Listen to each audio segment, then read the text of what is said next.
सबसे पहला ऐसा पॉइंट है कि जो भी आपका कॉलेज है जिससे भी आप एमबीबीएस करने जा रहे हैं, वो कॉलेज किसी भी यूनिवर्सिटी से, चाहे वो स्टेट यूनिवर्सिटी हो चाहे सेंट्रल यूनिवर्सिटी है, उससे एफिलिएटेड होना चाहिए, यानी कि वो पर्टिकुलर कॉलेज उस यूनिवर्सिटी से अप्रूव होना चाहिए। इसमें आपकी स्टेट यूनिवर्सिटी भी हो सकती हैं जिससे वो एफिलिएटेड हो, या फिर ये आपकी सेंट्रल यूनिवर्सिटी भी हो सकती हैं।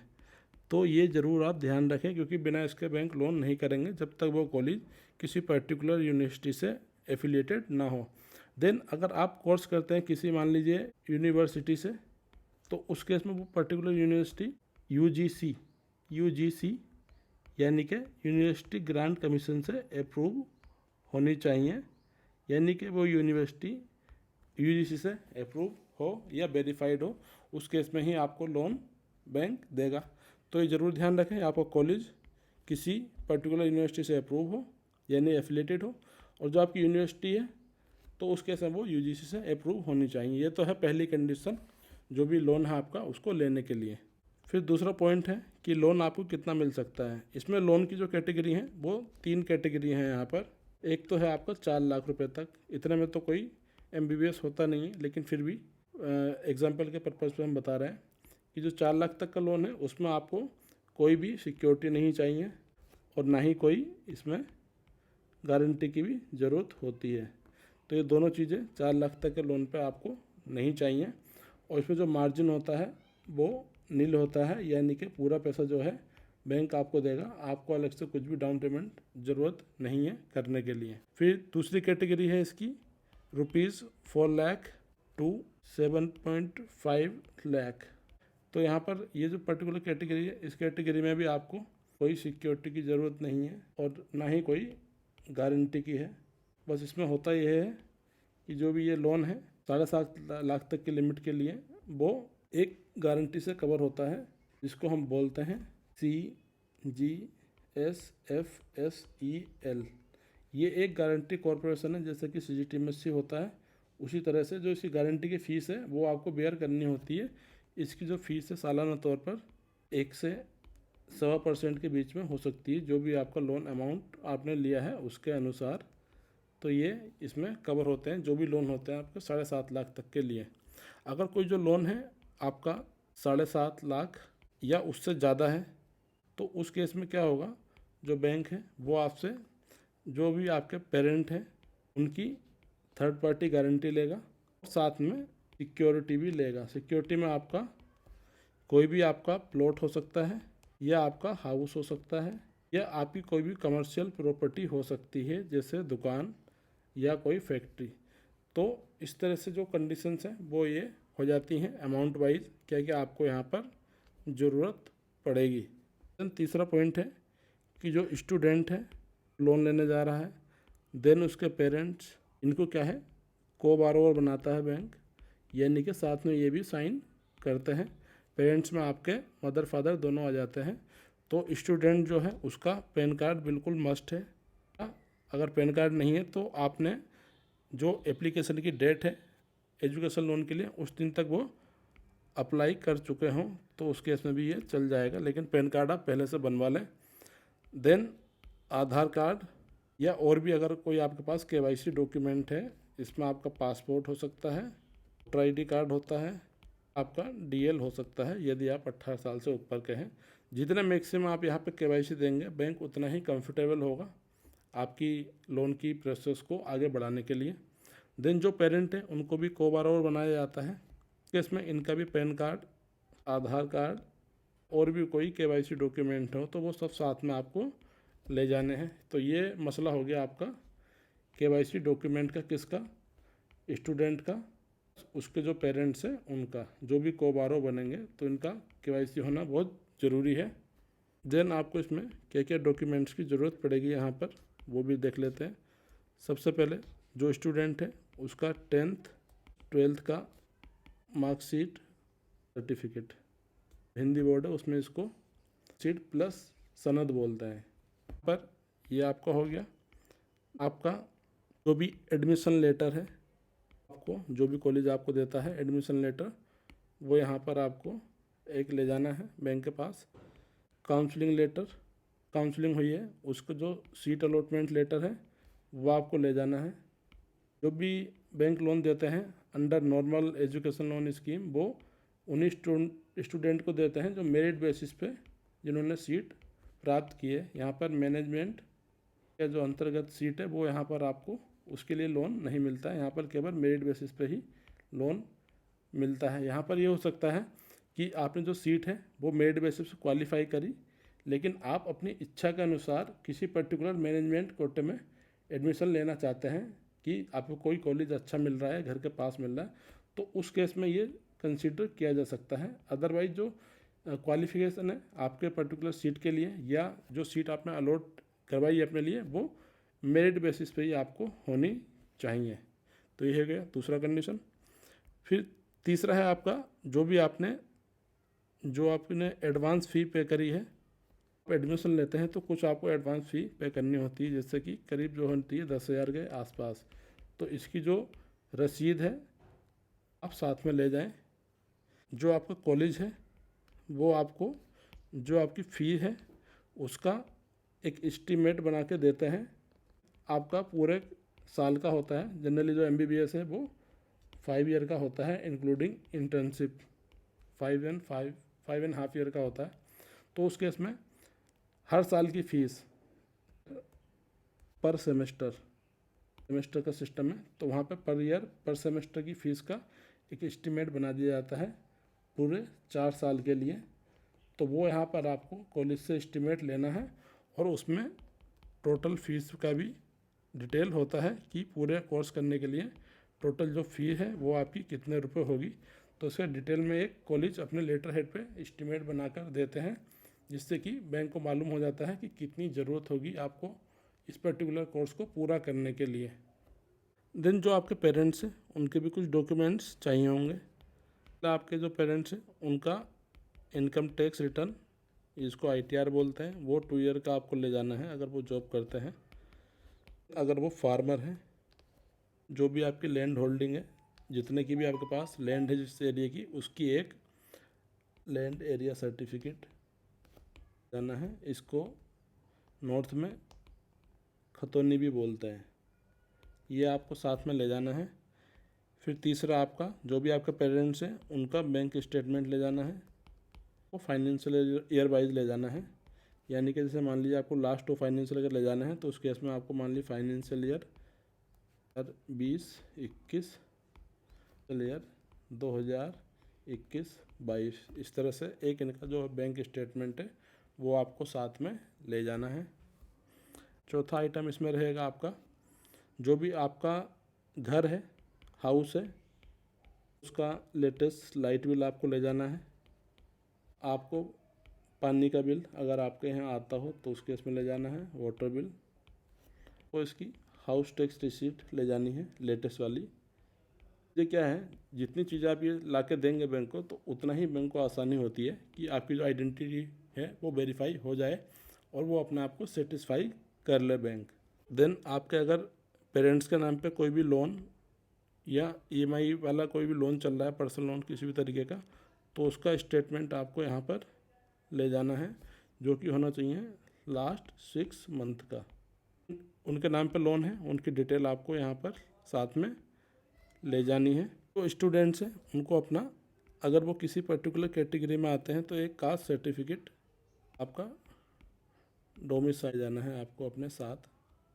तो ये दोनों चीज़ें आपको लोकल तहसील लेवल से बन जाएंगी। फिर तीसरा आपको इनकम प्रूफ भी एक बनवा लेना है, इनकम सर्टिफिकेट।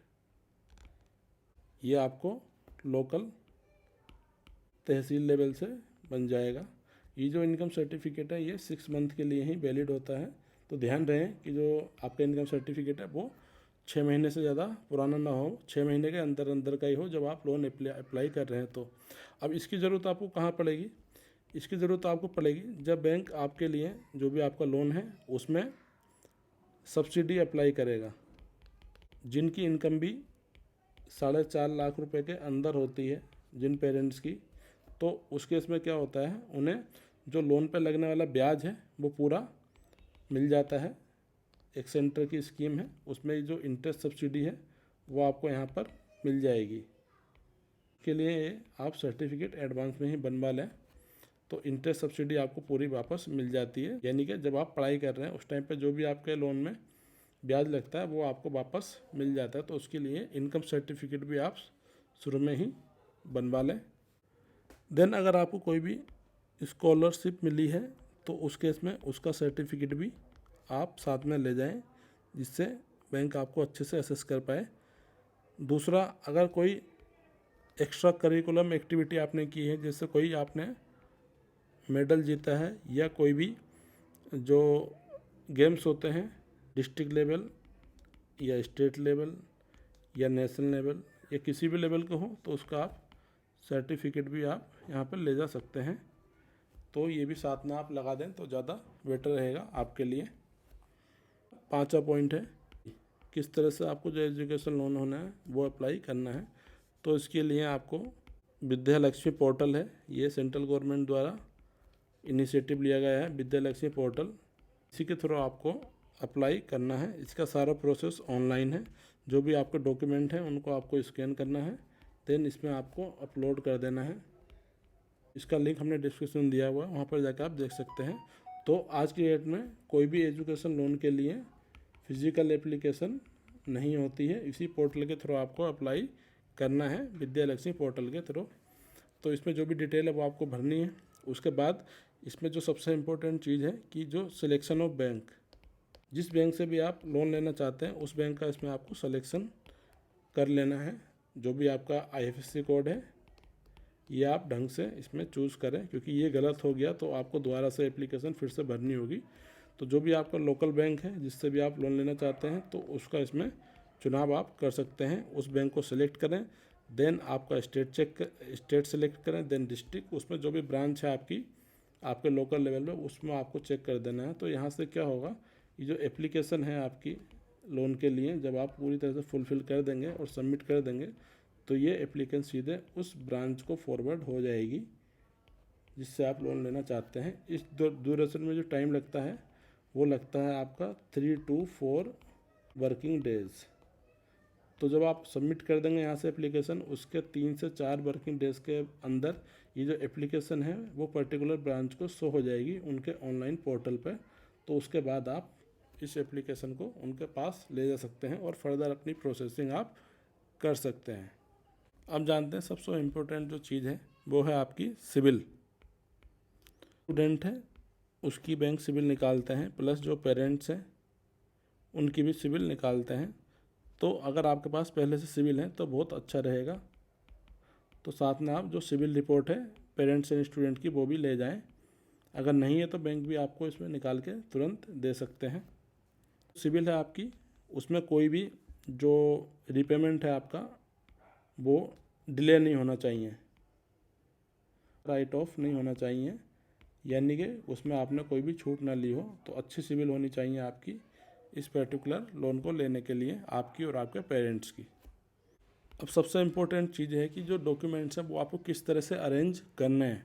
तो सबसे पहले बात करेंगे हम यहाँ पे जो भी स्टूडेंट है उसके डॉक्यूमेंट्स आपको किस तरह से अरेंज करने हैं। तो सबसे पहले इसमें आपको KYC डॉक्यूमेंट लगाने हैं, इन सब की फ़ोटोकॉपी लगानी है आपको। KYC डॉक्यूमेंट इसमें आपका PAN card, Aadhaar card, voter ID card, driving licence, passport जो भी है वो आपको उनकी फ़ोटोकॉपी लेनी है। देन उसके बाद आपको रखने हैं अपने एकेडमिक डॉक्यूमेंट। इसमें आपका 10th 12th, देन उसके बाद कोई भी आपने अगर ग्रेजुएशन कोर्स किया है वो, अगर कोई एक्स्ट्रा करिकुलम एक्टिविटी का कोई सर्टिफिकेट है या कोई गेम्स का सर्टिफिकेट है वो आपको रखना है। काउंसलिंग लेटर इसकी कॉपी रखनी है। उसके बाद आपको रखना है इसमें आपका एडमिशन लेटर। उसके बाद आपको रखना है जो आपने फ़ी पे करी है एडवांस, वो आपको रखना है। उसके बाद जो फ़ी का एस्टीमेट है 4 साल का 5 साल का जो भी आपको लेना है वो एस्टीमेट आपको लगाना है। ये हो गया आपका। देन अगर आपने स्टूडेंट की सिविल निकाली है तो वो आपको यहाँ पर लगा देनी है। उसके बाद आपको जो स्टूडेंट है उसके जो फादर हैं उनका इनकम सर्टिफिकेट लगाना है। उसके बाद आपको आपका डोमिसाइल प्लस कास्ट सर्टिफिकेट अगर कुछ एप्लीकेबल है तो वो आपको यहाँ पर लगाना है। तो इस तरह से जो भी स्टूडेंट्स के डॉक्यूमेंट हैं उनको आप अरेंज कर लें, और ये सारे जो डॉक्यूमेंट्स हैं वो क्लियर होने चाहिए। उनकी जो फ़ोटो स्टेट है, फ़ोटोकॉपी क्लियर होनी चाहिए, साफ़ होनी चाहिए, और इन सबको आपको सेल्फ अटेस्ट कर देना है, यानी कि उसमें अपना आपको साइन कर देना है स्टूडेंट का। ये तो बात हुई जो भी स्टूडेंट के डॉक्यूमेंट हैं उनको आप इस तरह से व्यवस्थित कर सकते हैं, और एक उसको स्टेपल करके एक पंच बना लें, उसका एक बंच बना लें। देन जो पेरेंट्स हैं उसमें आपके फादर, जनरली जो बैंक होते हैं वो फादर मदर दोनों को ही कोबारोर लेते हैं, तो इनके भी जो डॉक्यूमेंट्स हैं वो आपको उसी हिसाब से व्यवस्थित कर लेने हैं। सबसे पहले आपके KYC डॉक्यूमेंट्स, उसके बाद आपके इनकम डॉक्यूमेंट्स, इसमें आपके आ जाएंगे जो भी आपका ITR है या फॉर्म 16 है जो कंपनी देती है, तो यहाँ पर इनकम का डिटेल आ जाएगा। देन जो भी हाउस है आपके फादर के नाम पे या आपके पेरेंटल जो भी है उसका आपको एक लेटेस्ट लाइट बिल, अगर पानी का बिल आता तो वाटर बिल, और साथ में एक हाउस टैक्स, ये आपको अरेंज करना है। देन इसके बाद और भी कोई अगर उनके नाम पे लोन चल रहा है तो लोन का स्टेटमेंट आपको यहाँ पर रख लेना है। जितने भी लोन होंगे उनके नाम पे उनका आपको स्टेटमेंट लेना है, कम से कम 6 मंथ का। फिर यहाँ पे उनके नाम पे अदर देन प्रॉपर्टी के जो भी है, इसमें आपकी FD हो सकती है, म्यूचुअल फंड के हो सकते हैं, शेयर्स हो सकते हैं, गोल्ड का डिटेल हो सकता है, तो ये डिटेल भी आप साथ में ले लें। FD केस में FD की फ़ोटो स्टेट करा लें, म्यूचुअल फंड के स्टेटमेंट की फ़ोटो स्टेट करा सकते हैं, और जो शेयर्स हैं डीमेट अकाउंट का स्टेटमेंट आप ले सकते हैं होल्डिंग का। इसके अलावा इनके नाम पे अगर कोई भी व्हीकल है जैसे कार या मोटरसाइकिल, तो उस केस में उसकी आपको RC प्लस इंश्योरेंस साथ में ले लेना है। अब इतने डिटेल में डॉक्यूमेंट क्यों मैं बता रहा हूँ आपको, वो इसलिए क्योंकि जितनी डिटेल में आप डॉक्यूमेंट लेंगे तो उतना बैंक के लिए आसान रहेगा इस पूरे डॉक्यूमेंट को कंपाइल करने के लिए। तो ये जो डॉक्यूमेंट्स हैं वो हो गए आपके पेरेंट्स के। फिर जो 8वां पॉइंट है, सबसे इम्पोर्टेंट पॉइंट, जो भी आप विद्यालक्ष्मी पोर्टल पे अप्लाई करते हैं, जो भी आपकी एजुकेशन लोन एप्लीकेशन है, तो जब उसको आप सबमिट करते हैं तो उसका एक एप्लीकेशन यहाँ पे जनरेट हो जाती है PDF फॉर्म में, तो इसका एक आपको प्रिंट लेना है, वो भी इन डॉक्यूमेंट के साथ आपको रख लेना है। तो यहाँ पर देखा जाए तो 3 बंच आपके बन जाएंगे, एक तो स्टूडेंट का जो भी मैंने डॉक्यूमेंट्स बताए थे, फिर एक आपका पेरेंट्स का। ये सारे डॉक्यूमेंट अच्छे से अरेंज करके आपको जाने हैं, और सबको जो भी फ़ोटोकॉपी हैं उनको आपको सेल्फ अटेस्टेड कर लेना है, चाहे वो स्टूडेंट को हो स्टूडेंट के द्वारा, अगर पेरेंट के हैं तो पेरेंट्स के द्वारा उनको सेल्फ अटेस्टेड करना है। और साथ में जो आपके पासपोर्ट साइज़ फ़ोटो हैं वो आपको कम से कम 6 आपको फ़ोटो चाहिए, स्टूडेंट के और पेरेंट के, क्योंकि इन फ़ोटो की आपको बार बार ज़रूरत पड़ती है। तो ये सब सारी डिटेल आपको एजुकेशन लोन के बारे में बताया कि MBBS के लिए आप किस तरह से लोन लेंगे, क्या क्या उसके लोन डॉक्यूमेंट की रिक्वायरमेंट है, किस तरह से आपको उन्हें अरेंज करना है। तो इस तरह से अगर आप एजुकेशन लोन अप्लाई करते हैं तो आसानी से आपको मिल जाएगा, और सारा जो आपका प्रोसेस है वो बहुत ही सिस्टमेटिक हो जाएगा। इस एजुकेशन लोन के लिए हमने अलग से एक ब्लॉग भी बनाया है अपनी वेबसाइट पर, वो भी आप चाहें तो रेफ़र कर सकते हैं ज़्यादा डिटेल के लिए। Friends, thanks for watching this video. अगर आपको वीडियो पसंद आए तो उसको लाइक करें, शेयर करें, साथ ही हमारे चैनल को सब्सक्राइब भी करें।